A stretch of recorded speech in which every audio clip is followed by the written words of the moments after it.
We'll start with Manchester United. What do you make of this particular brand of Ruben Amorim shock therapy? I mean, it's a bold call. The worst United side in history. I guess you'd say the worst since '74 when they were relegated. I think certainly the sort of side of the late 20s, early 30s was probably worse than this one.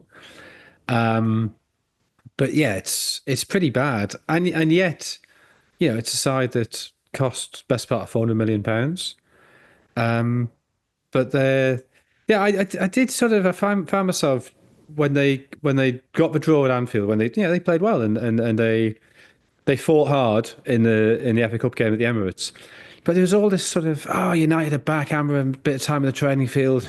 He's turned the corner. So I think they haven't won for 6 games. I know they won on penalties, but that counts as a draw. And now, really lucky to beat Southampton. Could easily been out of sight before Managerial got going in that game. And I don't know, it just feels like Brighton beat them every time they play them. And in doing so, expose everything that's wrong with United. The Brighton are just a very well drilled, very well put together side who have spent money now. They spent quite a bit in the summer, but with young, exciting, motivated players or players like Danny Welbeck who still have something to give. They're targeting both ends of the market, but they just look a smarter, sharper team. And the way that Matoma just got behind Mazraoui over and over and over again, you sort of think, well, surely every team's just going to do that now. That's the problem. I think when you have a coach who's got one system that he's so set on, that once a team finds a way around that, then every team is going to start to do that.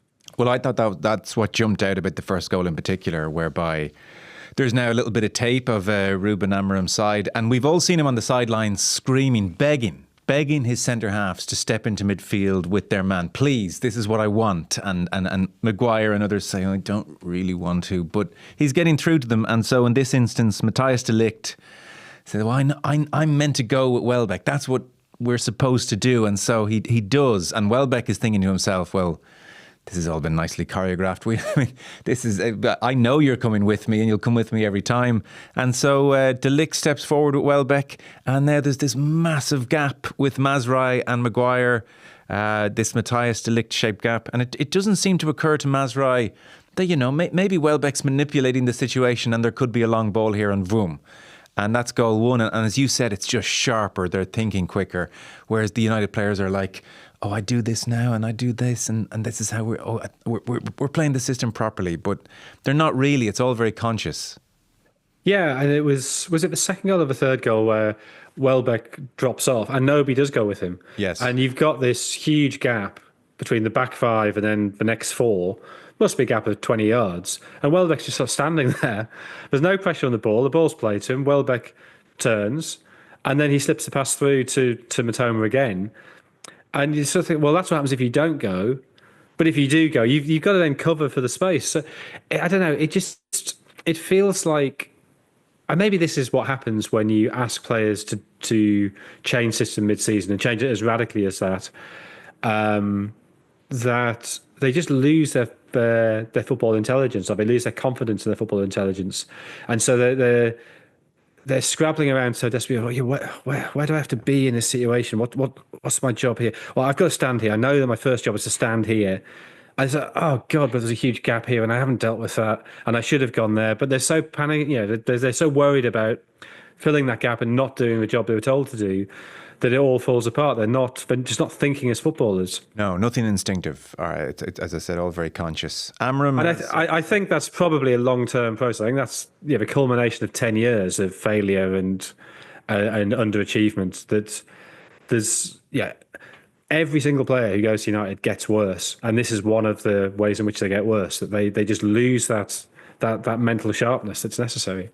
And not necessarily before they get better. Is the other problem. Amorim, 11 points from 33. It's hard to pinpoint the extent of his culpability here. You'd be inclined to give him a pass, albeit on certain occasions, not least against Newcastle when he picked Casemiro and Eriksen in centre midfield, you'd have to say he hasn't helped the situation. I suspect he would argue, well, I've got to try out different things and see what's what and find my way towards a team one way or another. In terms of him going with maybe the worst team in history, I can't think the dressing room will love that. It is kind of a shock factor thing he's gone for there. It's quite early on to be going for that kind of stuff. I mean, 10 league games in to be pressing that red button. It's, I don't know.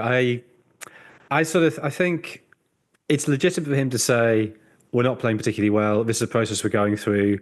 You can call us whatever you want. If you want to call us the worst team in Manchester United's history, that's you as fans, as journalists, whatever. That is your right. That doesn't concern us because what we're focused on is getting ready for next season. And this is a stage to go through.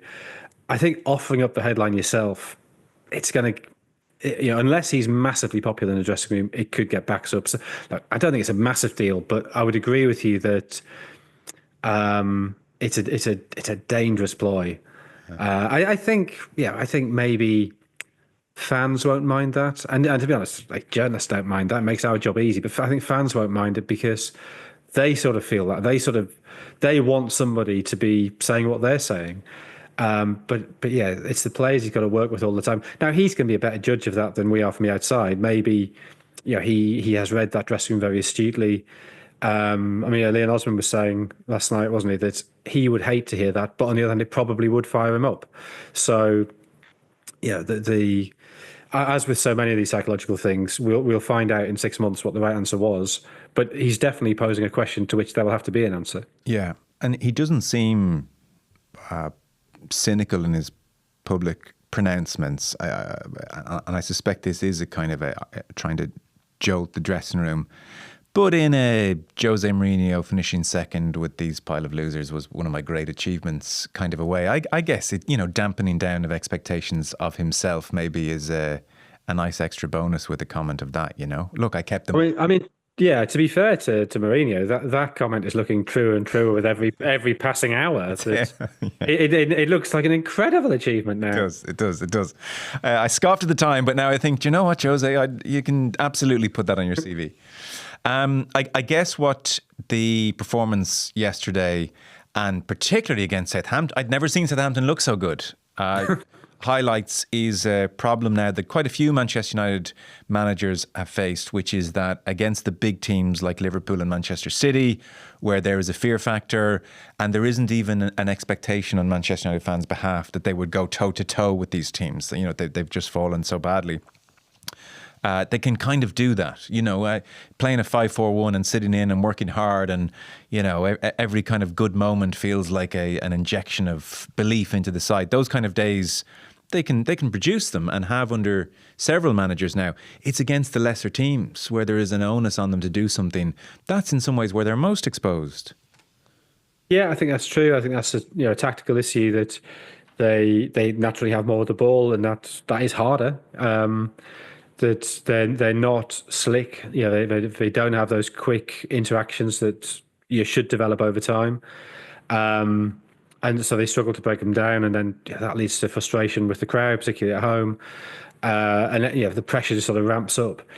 I think there's probably also a psychological element there that, if you're, I don't want to pick on any player individually because I don't think it is an individual's issue. I think I'm almost not really blaming them for this because I think it is natural.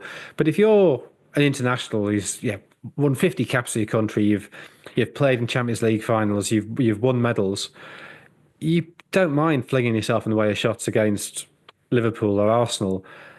You sort of think, God, why am I making my sixth block of a half against Brighton? You can see why there'd be it's not that they're not trying, just a sort of sense of I don't expect this from this kind of game. And the problem is that there is an accumulated fatigue that comes from that. And to an extent, the biggest teams, with the way the calendar is at the minute, they have to sort of manage their intensity. And you can't be playing, if you're having to play at 99% to beat Southampton, then you're not going to win anything because you have to be beating Southampton at 80% to recover for when you're putting in the 99% against a Liverpool or an Arsenal. Yeah. One wider point on this club, this institution. And again, on yesterday, you see the full weight of the club in the tribute to Dennis Law and Alex Ferguson on the pitch, and Brian Kidd and Stephanie and Crerand, and it is such an institution. They're not the worst team, as Ruben Amorim says, in their history. It turns out at this point of the season, they are the 14th worst team in Manchester United history. The 1931 bunch, when they had 9 points this far into the season, take the biscuit as the worst at this stage.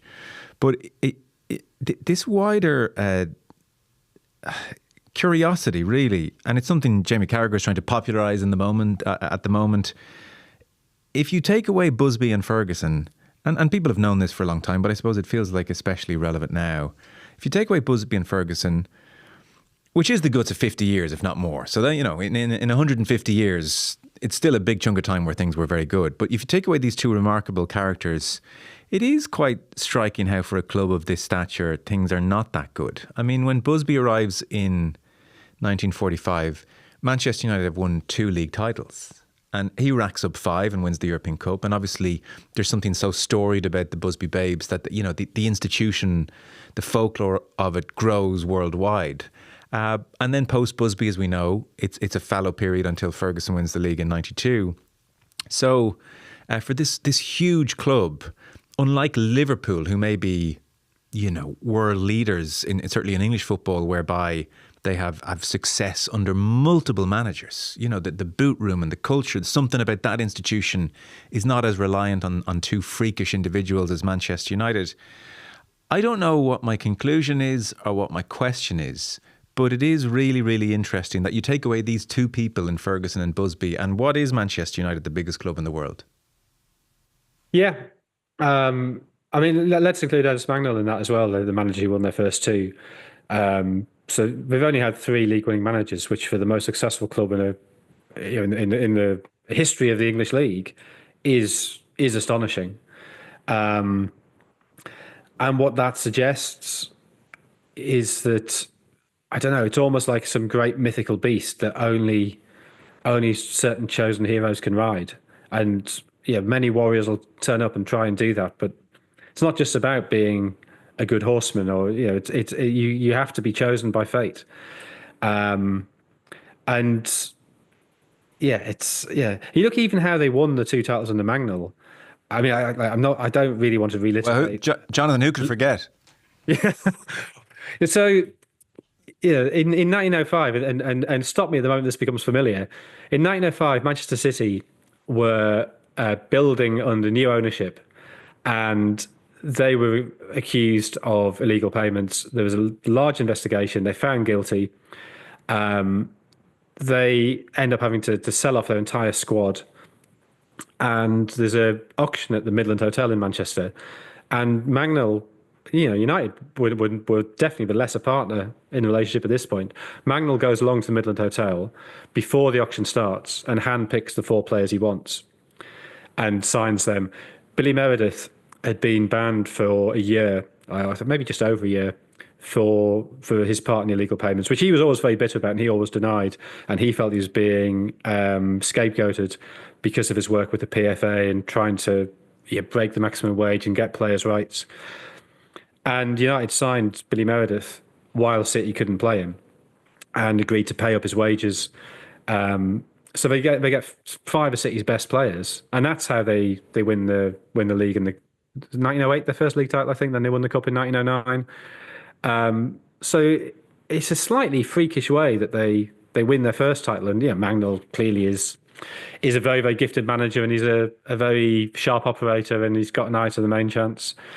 So it's these 3 really, really smart managers, and it suggests, I think, there's something about the size of the club that makes it almost ungovernable unless you have these almost supernatural gifts. But I think what's fascinating, I am sure it's not the word United fans would use, but what's fascinating is that in this era, when you think of money running everything, and you almost think that the Champions League is almost like a game of pass the parcel between the super clubs. Maybe less so now, but certainly when Chelsea won it in 2012, there's almost a sense of Well, if you're sitting in that ring for long enough, if you're one of the super clubs who are in that circle, at some point the music will stop and the pass will be sitting in your lap. And think, with United, surely in the 11 years since Ferguson left, surely at some point they would have just been left sitting there when the music stopped and they would have won it. And they haven't really been close to it. I know they've had, I think there's 2 second place finishes in that time, but neither of them were they really challenging. And to be honest, they're a million miles off now. It's very hard to imagine them challenging in the next 4 or 5 years minimum, but probably longer than that. So yeah, the way that the Glazers have dismantled this behemoth is genuinely startling. And I wrote a column 3 or 4 weeks ago saying, if you were gonna dismantle United, could you have done it any better? Because if they'd done it quicker, there'd have been street protests and the Glazers would have been forced out. But because it's been incremental, it's the frog in the boiling water. It's sort of every year slightly worse, but only slightly. And every now and again you have a little bit of hope. Okay, give it a year or two, they'll be fine. And then it just gets worse and worse and worse. They spend the money stupidly. They're now in a bit of PSR trouble to the point where they seem to be considering selling Garnacho and Kobe Mainu, although they deny that. But it's definitely being mooted. So it's they're a shambles now. Yeah, it's remarkable.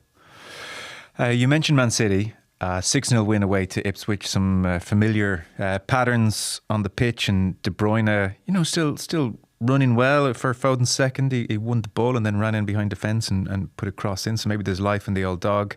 I guess what I wanted to get your thoughts on was less on the pitch and more Erling Haaland's new contract, his 9.5-year deal.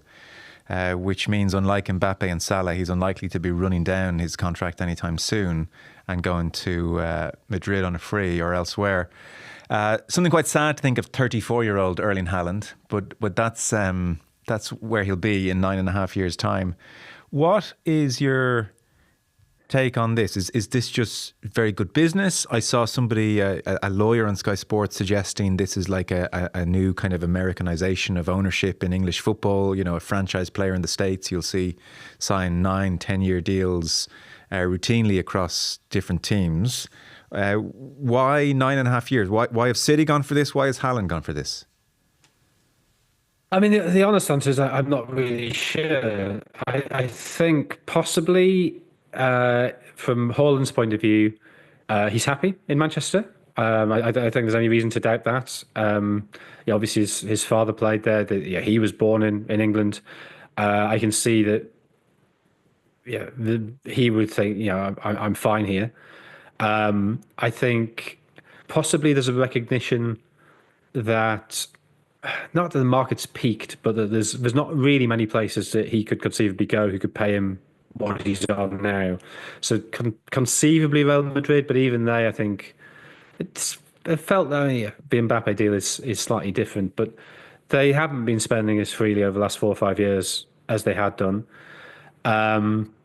Is there really anywhere else he could go? Yeah, that's not clear. So I guess there is a certain logic for him and his people, get this locked in. Then if there is some terrible injury or some terrible loss of form or something, he's safe and secure for the rest of his life. So I assume that's what they get out of it. From City's point of view, and we don't know exactly what clauses are in the contract in terms of relegation or what might happen if City are found guilty of these charges and punished severely. But it might be, from their point of view, lock him in, because we can see some big punishment coming down the track. And what we don't want is not only to find it harder to sign new players, because who would go to a City in the Championship, League One, League Two, or a City who is starting the season with -60, or a City who aren't allowed to play in Europe, or a City who have got this huge hole in their PSR budget because of a massive fine. So tying down the obviously world-class talent you've got probably makes sense from their point of view. It's a bit of giving them a bit of insurance. But fundamentally, I think for a footballer who's any asset whose value can fluctuate as wildly as footballers can. I mean, you look at Mykhailo Mudryk, I guess, is a different case now because of the positive test. But even before the test, Mudryk's value had plummeted from the 80 million that Chelsea spent. Now, I don't think Haaland's in the same category. I think he's got far more credit in the bank. I don't think his value would fall like that. But imagine he did have a season where he got 8 goals and the next season he gets 10. What's his value then? I think there's a huge danger from a club's point of view of locking somebody in on a deal that long. But I guess from City's point of view, the circumstances are different. And as you say, maybe this is the new mentality of getting your franchise player, and he's the man on whom you're going to build all your marketing and all your sort of promotion over the next decade. Yeah, it's interesting if it becomes a trend. And even, he's as close to a sure thing as really any player can be, even in what's kind of he's been. I think if you said to most people, "How's Haaland played this year?" they would say, he's been okay. And obviously, City, the empire has crumbled around them, and he is still just 1 goal behind Mo Salah in the top of the Premier League chart, 17 to Salah's 18. So even his kind of humdrum fine is going to be a 20, 25 goal a season haul. Salah has 13 assists to his 1, worth stating, but still.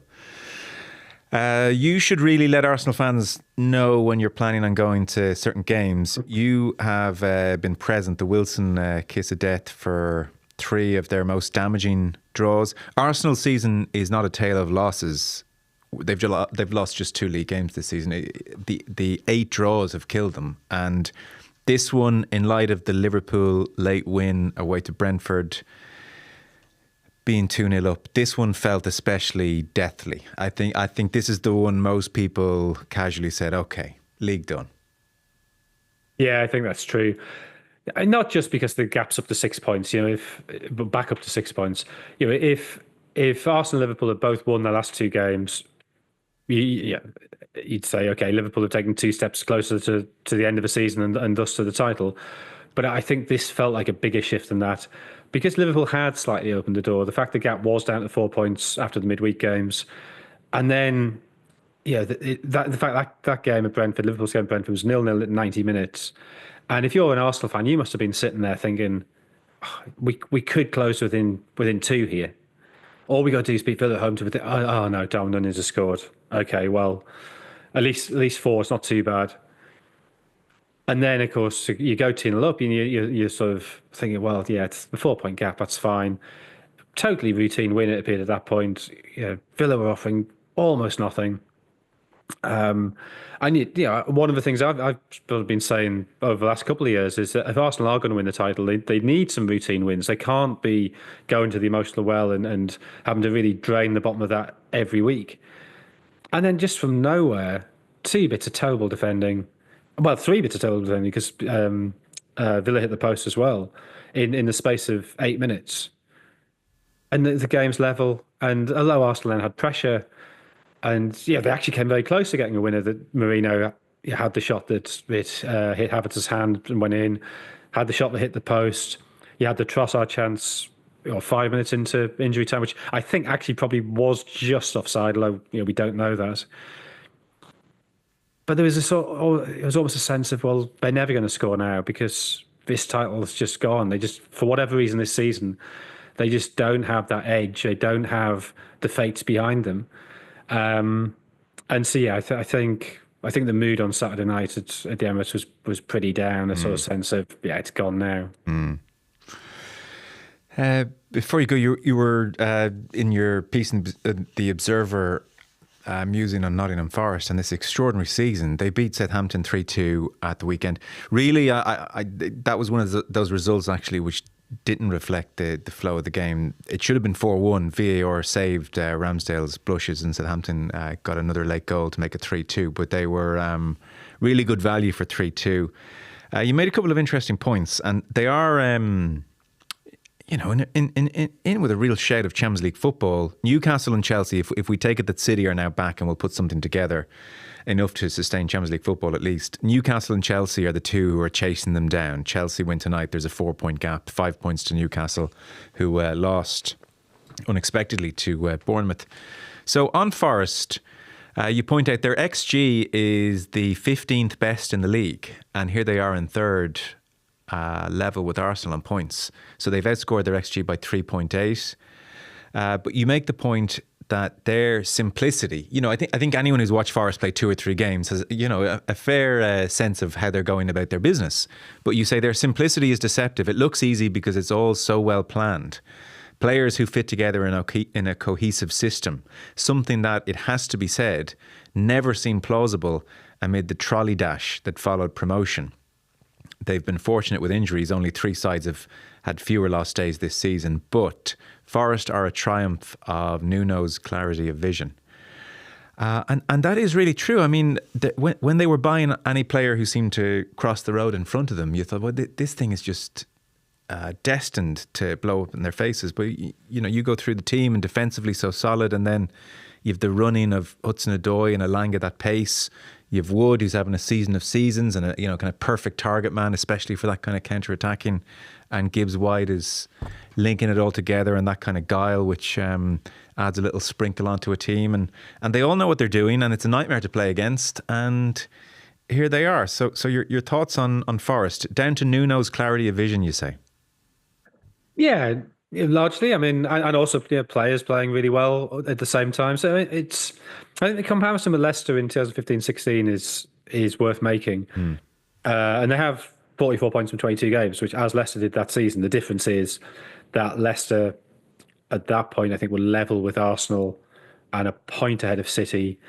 And then they developed, I think it was a 5-point gap they got within 2 games as they went away to City and won. You may remember that 3-1. Yeah. When Mahrez was sensational that day. And that was, I think, the game where, certainly it was the game where I suddenly thought, hang on, they might actually do this.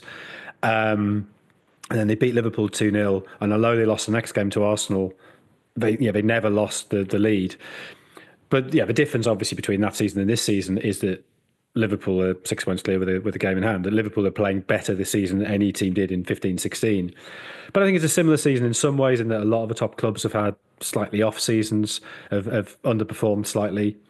One of the, and it's very hard to distinguish cause and effect here, but one of the other factors is that there feels like quite a big and quite a strong middle class. So the likes of Bournemouth, Brighton, Brentford, and Bournemouth absolutely brilliant on Saturday, particularly given how many injuries they had. I mean, if you look at their bench, I think that the total number of appearances by players on the bench was 39, 30 of them from Mark Travers.